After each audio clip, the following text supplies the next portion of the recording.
I could feel the excitement building within me as I observed the latest additions to our experiment. They were called humans, a species from a small blue planet, remarkably adaptable, yet strangely inefficient. Unlike most species we studied, they possessed a striking emotional capacity, which, to my colleagues, seemed both primitive and excessive. But I wasn't so sure. After all, emotions were irrational, yet these beings survived and even thrived with them. Could there be something more here? The humans had been brought in from the far reaches of the galaxy, their small forms contained in the facility's sterile chambers. For many of my kind, observing other species was routine. We catalogued behaviors, mapped nervous responses, and studied physiology to gain a clear understanding of a species' place in the galactic order. It was all in the name of science, they said. To me, though, the cold detachment felt lacking. In our halls, rumors circulated about the Pet Project. It was a curious nickname, reflecting how some in my society saw these humans, almost as fascinating but simplistic creatures, like an unstudied insect. I'd heard colleagues discussing them in hushed tones, a mix of interest and dismissiveness. And yet these beings did not simply succumb to our methods. Where others would be passive, the humans were tenacious, spirited, something I couldn't quite understand. Today, as I peered through the observational panel, I watched a group of them interacting. They had developed a complex, though rudimentary, communication system among themselves. Their eyes darted, hands moved in subtle gestures. It was evident they were talking, but not aloud. An unintended side effect of our containment protocols, perhaps? How interesting. None of the other species we studied had demonstrated such adaptability.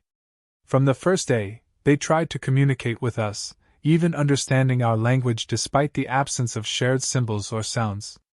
A certain one among them, who I later learned was called Captain, often attempted to engage in conversation, though we had been instructed to ignore them. I didn't see the point of this strict separation. Didn't they deserve to know why they were here? At the very least, didn't they deserve to understand? But my colleagues believed they were simply subjects, no more. Studying their behavior was permissible, they said, but engaging? Laughable. To them, humans were just data points. As the days passed, I began to question the ethics of our experiment. What right did we have to imprison these beings? How far could scientific detachment be justified? One evening, as I analyzed their brainwave responses, a strange realization struck me. Despite the fear, they did not seem broken. Their neural responses were complex, intense, but balanced, a mix of fear, resolve, and resilience. These beings were terrified, yet remarkably unyielding. It was as if some inner force kept them anchored, refusing to let them succumb to the captivity. Captain, in particular, displayed an odd defiance. Despite their physical constraints, I observed him lifting others' spirits, supporting them. It was as though he carried a shared strength for the group, reinforcing their morale with mere glances and silent gestures. It was puzzling to me how one individual could convey such resolve, such determination, simply through presence. The next day, I observed them attempting something new. They formed a line and practiced what appeared to be a pattern of movements. One would tap another's shoulder, prompting an almost rhythmic reaction, a wave of responses that traveled through their small group. A game? A training ritual? Whatever it was, it gave them something to focus on, something to share. Despite our attempts to isolate and study them individually, their bonds were unbreakable. Watching them, I found myself unexpectedly moved. I'd never encountered a species like this before. Most beings simply acquiesced under our examination. But humans? They clung to each other, drawing strength from a bond that seemed irrational, yet somehow essential. They shared something deeper than survival instinct, something I struggled to comprehend. For the first time, I began to question our methods aloud. In one of our observation meetings, I mentioned my observations, suggesting that perhaps this species might warrant a different approach, one that considered their unique capacity for connection. The others laughed it off, dismissing my concerns as sentimental nonsense. I knew that pushing the matter would raise suspicion, yet a sense of unease continued to gnaw at me. One day, while alone in the observation chamber, I made an impulsive decision. I activated the speaker system, briefly allowing two-way communication. For a moment, there was silence on both sides. I could sense the humans' hesitation, perhaps even fear, as they processed this unexpected opportunity. Then, Captain stepped forward, meeting my gaze through the panel. His expression was one of determination, not submission. "Why are we here?" he asked, his voice calm yet firm. The question echoed in the sterile room, penetrating the silence that had surrounded them since their arrival. The question startled me. His tone was devoid of pleading or anger, merely seeking understanding. It felt so rational. And yet, that question held a weight I hadn't anticipated. Why were they here? Not for some great purpose, certainly. To us, they were curiosities, life forms to be dissected and catalogued. But to him, and to the others, they were individuals, beings with a right to exist freely. We are here to study, I replied, fumbling for the right words, as if the concept itself had suddenly lost meaning. To understand your kind. Is that what you call it? He replied, his voice sharp yet composed. To you, we are mere specimens. But to us, we are family, friends. We are more than subjects to be observed. Those words stayed with me long after I disengaged the speaker. They weren't just words, they were a declaration. His response had shaken me, forced me to confront the reality of our experiment. To him, his people weren't just data points. They were more than their physiological traits, more than their responses to captivity. They were individuals, each with a unique mind, will, and right to autonomy.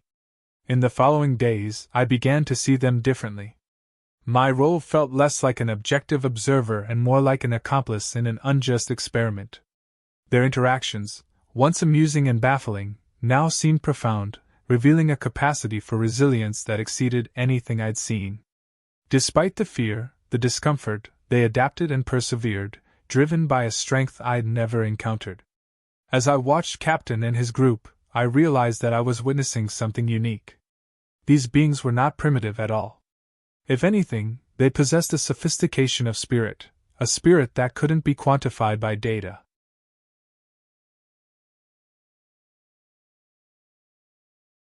The containment room was quiet except for the soft hum of alien machinery, but the humans inside were anything but silent. They moved in a coordinated, silent dance of resistance, each person's expression set with determination. They'd been prisoners for some time now, and though their bodies showed signs of fatigue, their spirits remained untouched. The small group huddled together, speaking in hushed voices, exchanging glances and hand signals. There was an unspoken agreement among them that they would not let their captors break them, no matter what. Captain, a tall, sturdy man with sharp eyes and a steady gaze, had naturally fallen into the role of leader. Even here, he inspired the others, giving them quiet encouragement, urging them to stay strong. He spoke little, yet his presence radiated a quiet resilience that gave strength to those around him. Each day, he would look at his fellow captives, offering them small words of support, a shared joke, a whispered plan. They all felt his belief in them, even if some of them had started to doubt themselves. There was the scientist, once a figure of precision and calm in the lab, now forced into the role of rebel. She was smaller in stature, wiry, with an analytical mind that hadn't been dulled by captivity. In fact, the confinement seemed to sharpen her intellect. She spent her days studying the room, cataloging the layout and design of the alien technology with a focus that bordered on obsession. Every system has a flaw, she would murmur, half to herself, half to the others. Her mind raced constantly, searching for weaknesses in their captors' defenses, theorizing about ways to exploit them. Then there was the medic, a quiet, observant man with a natural calm that settled even the most anxious among them. He looked after the group's injuries, scrapes and bruises from struggling against containment measures. His hands were steady, his voice gentle, his presence a comfort. He'd been through more than anyone could imagine, yet he carried himself with dignity, refusing to let their captors rob him of his humanity. And of course, there was the young engineer, barely out of training, her mind brimming with technical knowledge and a keen eye for problem-solving. She often whispered ideas to the scientist, her voice full of urgency, her mind racing with calculations and possibilities. In another life, she might have been considered a prodigy. Here, she was a survivor, intent on turning her knowledge into a tool for freedom. Together, they formed an unlikely unit, each bringing a different strength to their shared struggle. At night, when silence settled over the containment chamber, they would sit close, trading stories of home, of loved ones they might never see again. These quiet conversations became lifelines, reminders of who they were and what they fought for. In the stillness, their whispered voices spoke of hope and survival, a bond that grew stronger with each passing day. As time went on, their captors increased the intensity of their monitoring, implementing new methods to isolate them, testing their resilience. But each tactic only seemed to strengthen the group's resolve. The humans adapted quickly, finding ways to communicate silently when the cameras were watching, developing signals and gestures that allowed them to relay messages without words. They worked tirelessly, refining their tactics, strengthening their unity. When one of them stumbled or showed signs of despair, the others would lift them back up, refusing to let anyone fall into defeat.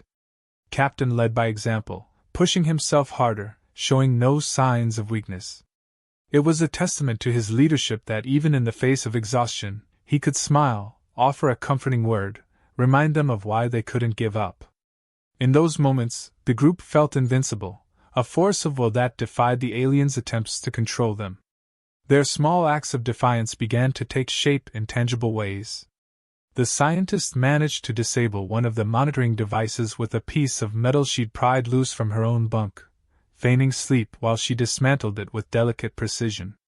The engineer rigged a small contraption from scraps she'd hidden away, creating a faint static interference that disrupted their captors' audio surveillance, giving them brief windows of freedom to speak without being overheard. These small victories filled the group with a sense of purpose. For each moment they spent working against their captors, they felt a little closer to home, a little more connected to the lives they'd been torn from. Their unity, their resilience, it became their shield, a silent challenge to the aliens who saw them as mere subjects. In the face of confinement, they'd found freedom in each other, an unbreakable bond that carried them through the long hours of captivity. It was during one of these stolen moments that the medic spoke up, his voice barely a whisper, his tone filled with determination. "They think they know us. But they don't understand what we're capable of." The words settled over the group like a vow, a quiet promise that none of them would let their captors win. They would endure, resist, and somehow, they would find a way out. Each day, their strategies grew bolder, their resistance more deliberate. They knew they were being watched, that every move was scrutinized, but they'd learned to play their part, to act compliant while planning their next move. Captain encouraged them to stay calm, to show nothing but submission on the surface, masking their true intentions beneath a veil of silence. Their captors may have had the upper hand in technology and surveillance, but the humans had an edge that couldn't be measured or contained. They had resilience, adaptability, and an unbreakable sense of self. For every new tactic the aliens devised to isolate them, they found a way to work around it. The containment room became their training ground, their collective strength growing with each challenge they overcame. One evening, as they huddled together, sharing whispered strategies, the engineer turned to the group, her eyes filled with a fierce determination. "We're not just surviving," she said quietly. "We're proving that they can't control us." Her words resonated with each of them, solidifying their shared purpose. This wasn't just about escape, it was about preserving who they were, refusing to let anyone or anything strip them of their humanity. In their darkest moments, they leaned on each other, drawing strength from the bond that had grown between them. They became a family, united by a shared resilience that transcended their individual fears. Their captors could try to separate them, to reduce them to mere subjects, but they could never break the spirit that held them together. They had no way of knowing how long they would remain captives or what fate awaited them, but they had each other. And as long as they had each other, they would not surrender. They would continue to resist, to defy, to remind their captors that they were more than mere test subjects. They were human, and that was a strength beyond any calculation, any analysis. The containment room's silent determination had reached even me, sparking something within. As I analyzed the humans, watching them adapt and work together, I couldn't deny the shift in my own thoughts. They had strength and tenacity that defied explanation, and it unsettled me. I knew I shouldn't interfere, but their resilience had become a curiosity, a spark of something more profound than mere observation. And for the first time, I questioned the foundation of my role here. Could we truly justify treating them this way, especially when they were so clearly more than simple subjects? During a recent observation meeting, I raised my concerns with a few colleagues. I argued that the humans' adaptability and emotional depth warranted a reconsideration of our approach, suggesting that they might possess something we hadn't fully understood. The others dismissed my perspective, chalking it up to sentimentality, an odd term in a society that valued pure logic. They insisted that emotion was irrelevant, that humans were creatures of impulse and limited reasoning, hardly capable of true rationality. But what I had seen didn't align with that view. I'd watched them communicate, strategize, endure in ways that suggested an intelligence beyond simple reactions. Yet, no one else seemed willing to look beyond the data. One of my colleagues looked at me, his expression a mix of pity and confusion. "You're overanalyzing," he said. "They're resilient, yes, but that's just survival instinct. Every species does what it must to survive. But it's more than that," I argued. "They're not just surviving, they're refusing to let go of their sense of self, even in confinement. Doesn't that suggest something we haven't fully grasped?" He laughed dismissively. "It suggests they're stubborn, not sentient equals. You're giving them too much credit. They're simple creatures. They adapt because they have no other choice." He waved me off, clearly uninterested in continuing the discussion. Our conversation stayed with me. My society's lack of empathy had always seemed logical, but here, faced with the humans' resilience, it felt lacking. To dismiss their struggle as mere survival instinct was, at best, a convenient oversimplification, one that disregarded their individuality. I found myself returning to the containment chamber, unable to tear my attention away from the humans' interactions. Each glance, each silent gesture between them, hinted at something deeper. They were bound by a force that I had no explanation for, a force that no other species had displayed in such profound, consistent ways. One day, I observed Captain standing close to the containment window, his gaze fixed firmly on the reflective surface. He couldn't see me, of course, but there was an intensity in his expression that sent an unexpected shiver down my spine. He looked not at his reflection, but through it, as if he could sense my presence on the other side. His eyes held a challenge, a silent defiance that seemed to pierce the divide between us. It was as if he were daring me to see them as more than specimens, as if he knew my thoughts better than I did. In that moment, I felt compelled to respond, to reach across the boundary that separated observer from observed. Against protocol, I activated the audio link between us, my voice unsteady as I addressed him. "Why do you resist?" I asked, keeping my tone neutral, though the question carried far more weight than I'd intended. Captain's eyes narrowed, his expression hardening. "Resist? You have no idea what resistance means." His voice was calm, but there was a bitterness beneath it that spoke of a deeper frustration. "We're not here by choice. You took us from our homes, stripped us of our freedom, and you ask why we resist?" His words hit me harder than I expected. For a moment, I felt as though I were the one in captivity, trapped in a system that refused to acknowledge the ethical implications of its actions.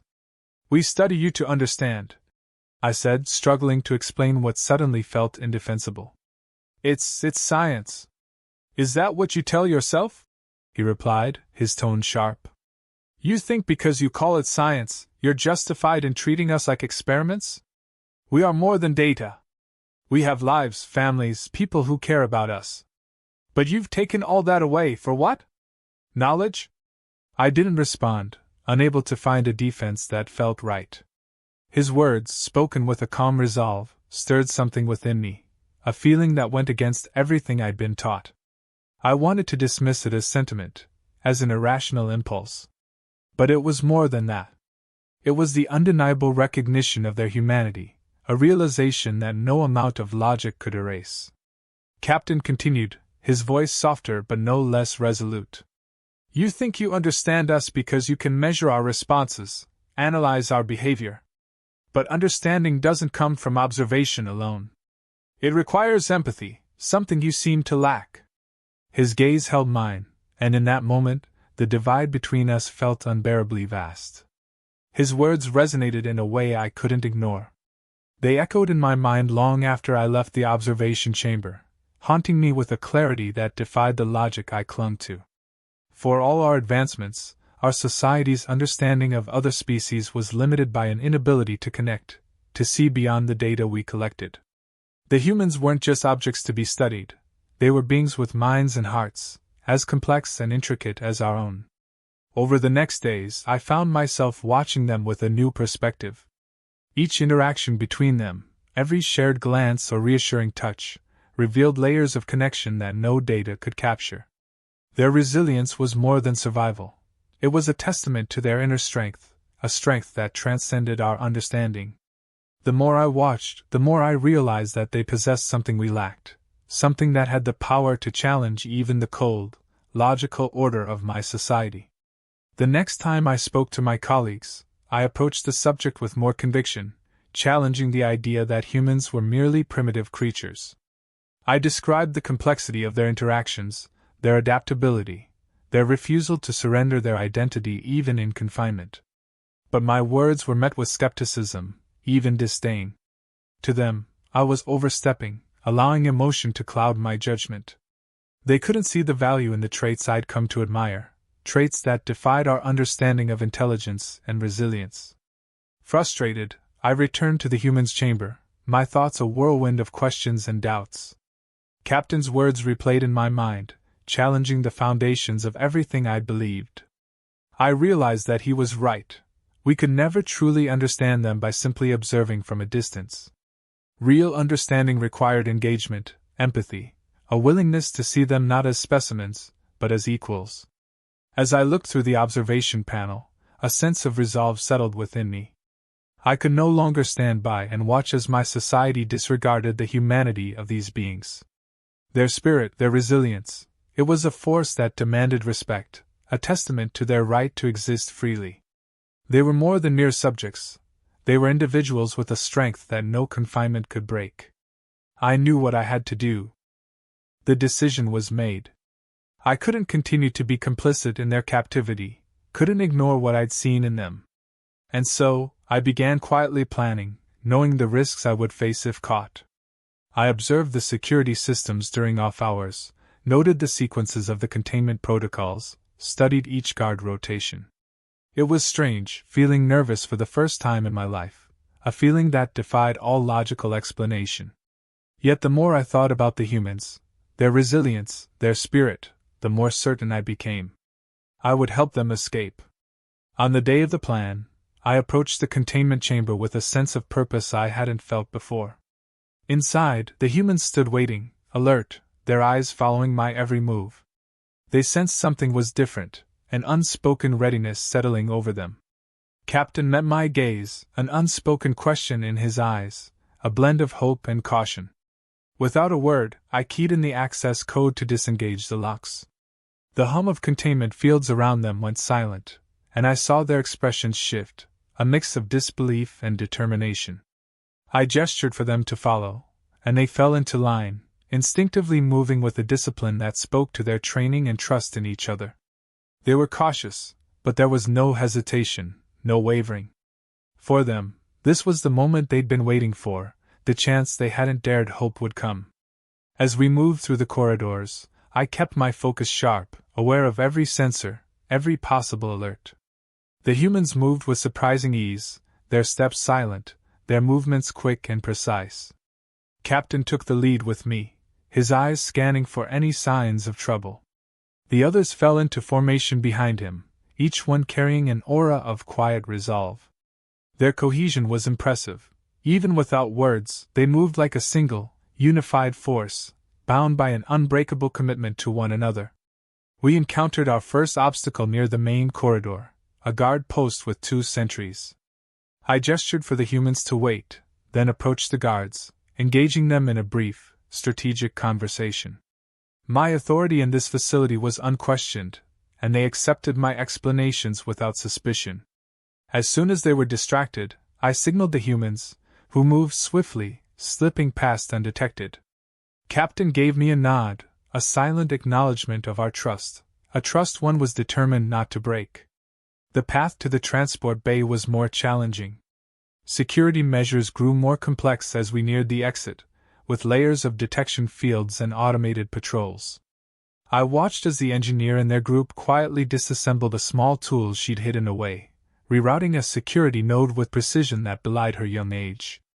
Her ingenuity was remarkable, and I realized how deeply I'd underestimated these humans before. In just minutes, she bypassed the security relay, granting us access to the lower levels undetected. At one point, we heard footsteps echoing down the corridor, a group of my colleagues passing through. We pressed against the walls, holding our breath, hoping they wouldn't notice the open access panel the engineer had left behind. One of the scientists paused, glancing in our direction, and I felt a surge of tension grip me. But after a moment, they continued on, leaving us in tense silence. The humans exchanged glances, each one sharing the weight of what was at stake. This was no ordinary escape. It was their one shot at freedom, and they weren't about to let it slip. We continued, moving with increasing speed as the exit drew closer. I could feel the anxiety rising among them, a mix of excitement and apprehension. Captain kept his focus, his eyes never leaving the path ahead, his determination unwavering. For him, this wasn't just about freedom, it was about leading his people home. And I knew in that moment that I would do whatever it took to see them reach it. But just as we rounded the final corner, an alarm blared through the facility. My heart sank as I realized we'd triggered a detection field, an oversight in my planning, a single lapse that threatened everything. The humans froze, their faces filled with a mixture of fear and defiance. Captain looked at me, his expression calm but intense, as if daring me to abandon them now. I shook my head, signaling for them to keep moving. "Trust me," I whispered, hoping they could hear the conviction in my voice. I led them toward a maintenance shaft, a less monitored exit that would bypass the main transport bay. The scientist in their group recognized the structure and quickly analyzed our surroundings, noting the quickest route forward. Her efficiency was impressive, and once again, I felt a sense of respect for the depth of their capabilities. As we navigated the narrow shaft, the alarms intensified, and I could hear footsteps approaching, the hurried voices of my colleagues. We needed to be quick, to escape before the entire facility was alerted. I glanced back at the humans, each one focused, determined. They knew the risks, and yet they pressed forward without hesitation, their unity stronger than any threat. At last, we reached the outer gate, the final barrier between them and freedom. I keyed in the override code, bypassing the security protocol, and the gates slowly began to open. The humans moved with renewed energy, eyes fixed on the open sky beyond. But just as the last of them passed through, I heard the unmistakable sound of guards approaching, shouts echoing down the corridor. Captain turned, meeting my gaze one last time. In that moment, I saw in his eyes a depth of gratitude and understanding that words couldn't capture. I'd taken a risk for them, one that could cost me everything. But as I watched them disappear into the freedom beyond, I knew it was worth it. The humans had shown me a strength that defied comprehension, a resilience that transcended anything my society understood. The gate shut behind them, and I turned to face the approaching guards, my heart pounding but my resolve unshaken. I would face the consequences of my actions, but I no longer felt the fear I once had. The humans had taught me something invaluable, that true strength was not defined by power or control, but by the bonds that held us together, the courage to stand for what we believed in. As the guards reached me, I held my head high, ready to face whatever judgment awaited. I had done what I believed was right, and in that moment, I felt a sense of purpose I'd never known. The humans had shown me the meaning of resilience, of freedom, of the unbreakable force of the human spirit. And for the first time, I felt truly alive. In the days following their escape, I was subjected to intense scrutiny. My superiors questioned every detail, dissecting my motives, analyzing my actions. They saw my decision as a breach of logic, a lapse in judgment that defied our principles. To them, I had committed an unforgivable act, letting a valuable experiment slip through our grasp.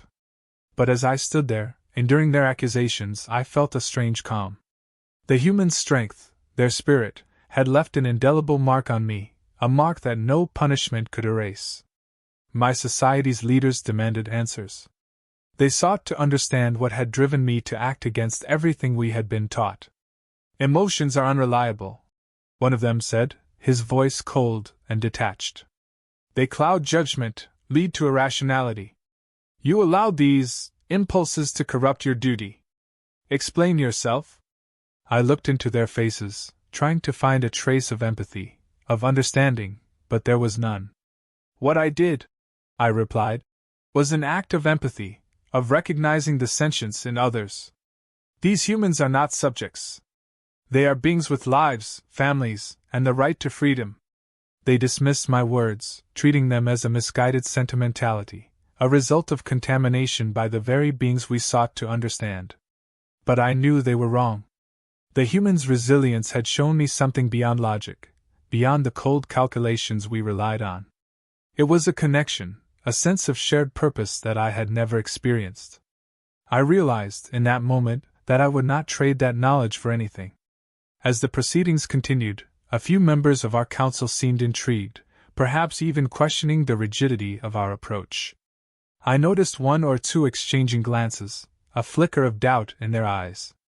They had seen the data, watched the same recordings, observed the human's defiance. For the first time, cracks began to form in the unyielding structure of our society's logic.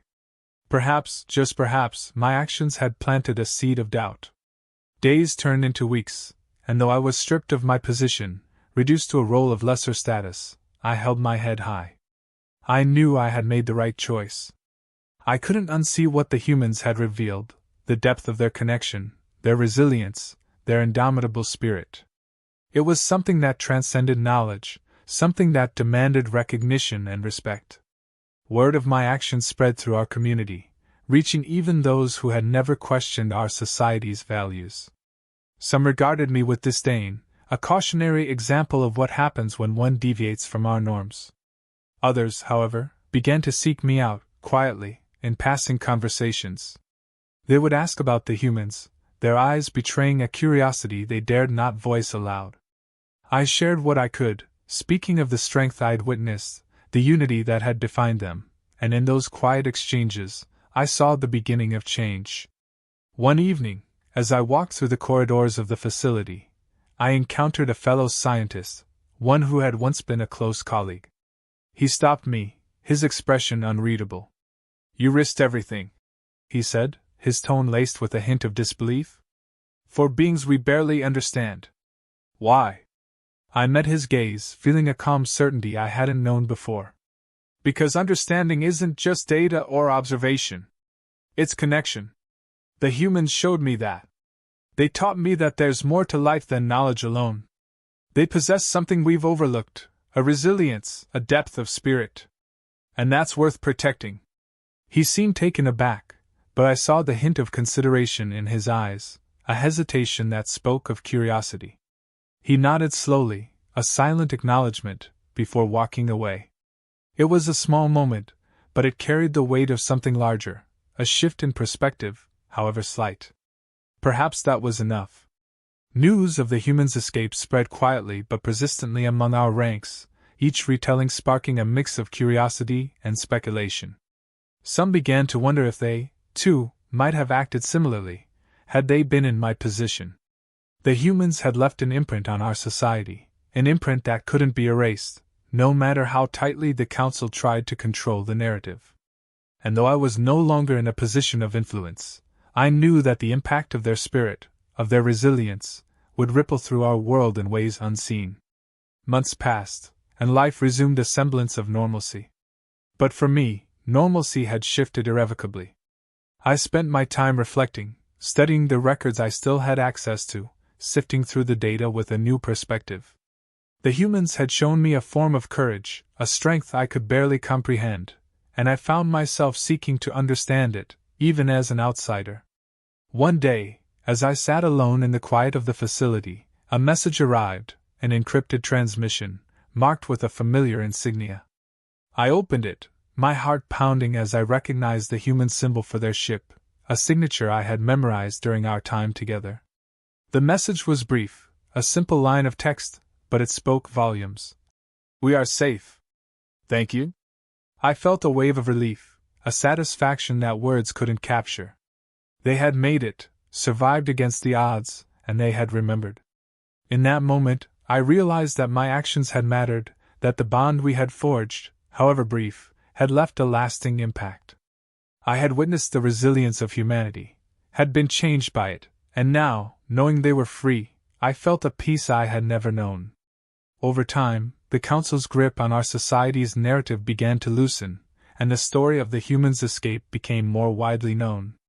It sparked debates, discussions, quiet but persistent questions about our methods, our ethics, our approach to other species. Some argued for change, a new way of engaging with those we studied, one that recognized the complexities of sentience, the right to freedom. I watched from the sidelines, content to see the beginnings of a shift, however gradual. The humans had left a legacy among us, a testament to their strength, their unyielding spirit. And as I observed the quiet transformation unfolding around me, I knew that I had played a part in something far greater than any experiment. I had helped to forge a bridge between our worlds, a bridge built on respect, understanding, and the unbreakable force of humanity's resilience. The Council might never fully acknowledge the impact of the humans' escape, might continue to resist the changes that were beginning to take root. But change was inevitable. The humans had shown us a new way of seeing, a perspective that couldn't be dismissed or erased. And though I would likely remain an outsider, forever marked by my defiance, I felt no regret. I had seen the strength of the human spirit, had witnessed its power to inspire, to transform, and I knew that was enough. In the quiet moments, I often found myself reflecting on those days, on the courage I had witnessed, the lives I had helped free. The humans had left a part of themselves with me, a legacy of resilience, of unity, of the unbreakable force that lay at the heart of their being. And as I moved forward, I carried that legacy with me, a reminder that true understanding requires more than observation, it requires empathy, respect, and the courage to act. In the end, the humans had taught me what it meant to be free. And for that, I would always be grateful.